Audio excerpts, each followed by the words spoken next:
Olimpiada kombëtare e gjeografisë nuk pati fitues të vendit të parë dhe të dytë këtë vit. Çmimi i tretë ishte i vetmi që u nda dhe ai takoi vajzës gjirokastrite Megi Mushi, e cila arriti të vlerësojë me 32 pikë nga 50 të mundshmet. Jam shumë krenare për veten time, gjithashtu njëkohësisht shumë e lumtur pasi përpjekjet e mia më në fund mori një çmim, pasi mendoj se e meritoja, kam punuar fort. Nuk ishte diçka e lehtë, kishte vështirësitë e veta normalisht, por falënderim i madh i shkon dhe mësuesës time, më kanë ndihmuar shumë gjatë gjithë këto kohë me përgatitjet e mia.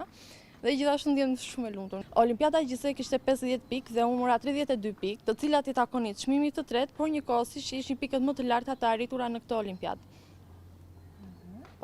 Pra, normalisht ju takon vendi parë, ëh? Vendi parë edhe themi se quhet, po çmimin e tretë, po gjithsesi nuk ka rëndësi, pasi ishte një pjesëmarrje shumë e bukur dhe ishte një, nuk e di, një ndjesi shumë e veçantë. Tjetër konkurrues me këto pika apo në vend të tretë kishte?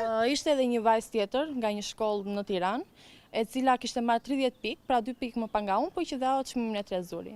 Si ishte ndërtuar testi? Testi kishte nivel, le të themi, jo mesatar, po që mua mu duk mesatar.